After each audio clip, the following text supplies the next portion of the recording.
नमस्कार, मैं हूं Amod Shrivastava. Amazing thought, amazing message, amazing information की दिशा में आज एक कदम और आगे। आज के इस कहानी का शीर्षक है बुजुर्गों का सम्मान। आपको ये कहानी पसंद हो तो लाइक करें, शेयर करें और सब्सक्राइब अवश्य करें। साथ ही बेल आइकन दबाना बिल्कुल ना भूलें। बुजुर्गों का सम्मान। छोटे ने कहा, भैया दादी कई बार कह चुकी हैं कभी मुझे भी अपने साथ होटल ले जाया करो। तब गौरव बोला, ले तो जाएं, पर 4 लोगों के खाने पर कितना खर्च होगा। याद है पिछली बार जब हम तीनों ने डिनर लिया था तब 1600 का बिल आया था। हमारे पास अब इतने पैसे कहाँ बचे हैं। पिंकी ने बताया कि मेरे पास पॉकेट मनी के कुछ पैसे बचे हुए हैं। तीनों ने मिलकर तय किया कि इस बार दादी को भी लेकर चलेंगे। इस बार महंगी पनीर की सब्जी की जगह मिक्स वेज मंगवाएंगे और आइसक्रीम भी नहीं खाएंगे, तो हम चारों के बिल की राशि इतने में समाहित हो ही जाएगी। छोटू, गौरव और पिंकी तीनों दादी के कमरे में गए और बोले, दादी इस संडे को लंच बाहर लेंगे, आप हमारे साथ चलेंगी ना। तब दादी ने बेहद खुश होकर कहा कि तुम ले चलोगे अपने साथ। तब तीनों बच्चों ने एक ही स्वर में कहा कि हाँ दादी, हम आपको अपने साथ लेके जाएंगे। संडे को दादी सुबह से ही बेहद खुश थी।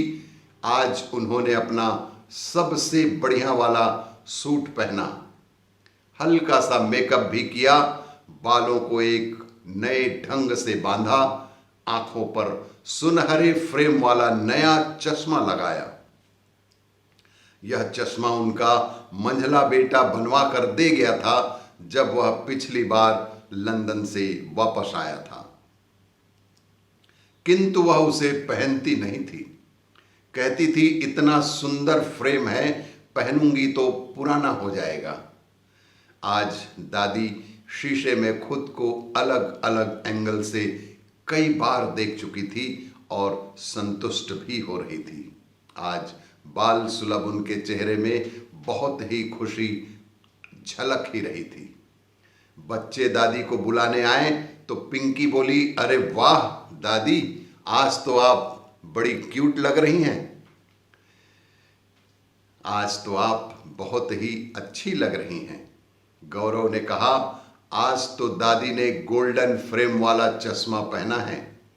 क्या बात है दादी, किसी बॉयफ्रेंड को भी बुला रखा है क्या। इस पर दादी शर्मा कर बोली, धत। होटल में सेंटर की टेबल पर चारों बैठ गए। जैसे ही वे सब होटल पहुंचे तो सेंटर की टेबल पर चारों बैठ गए। थोड़ी देर बाद वेटर आया और बोला, ऑर्डर प्लीज। वेटर आकर उनसे पूछा कि क्या खाना लगाऊं। अभी गौरव बोलने ही वाला था कि दादी बोली, आज का ऑर्डर मैं करूंगी क्योंकि आज की स्पेशल गेस्ट मैं हूं।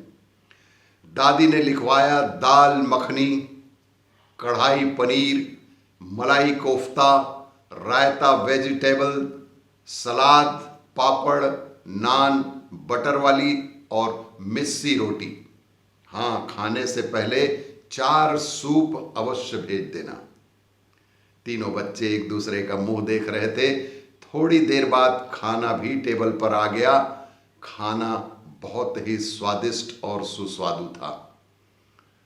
जब सब खा चुके तो वेटर फिर आया, डेजर्ट में कुछ लगाऊं मां। दादी ने कहा, हाँ, 4 कप आइसक्रीम ले आओ। अब तो तीनों बच्चों की हालत खराब। अब क्या होगा, दादी को मना भी नहीं कर सकते। पहली बार आई हैं और आज हमारे पास बहुत ही कम पैसे हैं। तभी वेटर बिल लेकर आ गया। इससे पहले कि गौरव उसकी तरफ हाथ बढ़ाता, बिल दादी ने उठा लिया।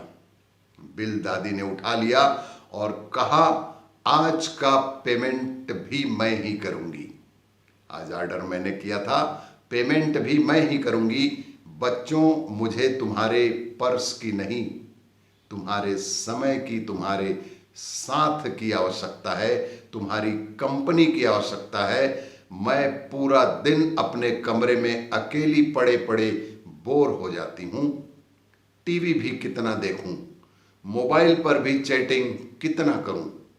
बोलो बच्चों, क्या अपना थोड़ा सा समय मुझे दोगे?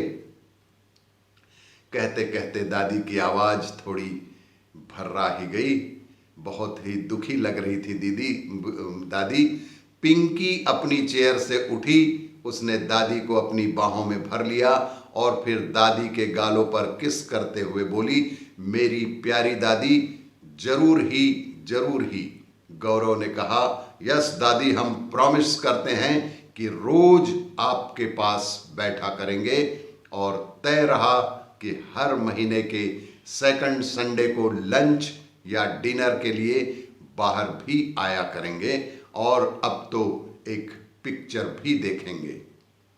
दादी के होठों पर 1000 वाट की मुस्कुराहट तैर गई, आंखों में फ्लैश लाइट सी चमक आ गई और चेहरे की झुर्रियां खुशी के कारण नृत्य सा करती महसूस होने लगी।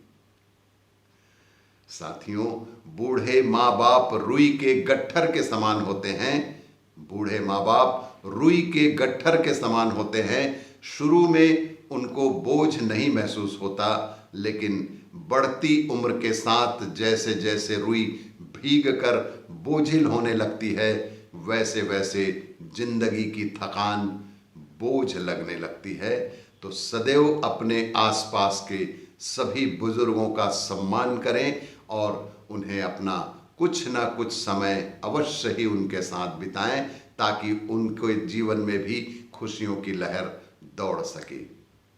और भी इसी तरह की जानकारियों के लिए देखते रहिए मेरा वीडियो। लाइक करें, शेयर करें और सब्सक्राइब अवश्य करें। धन्यवाद।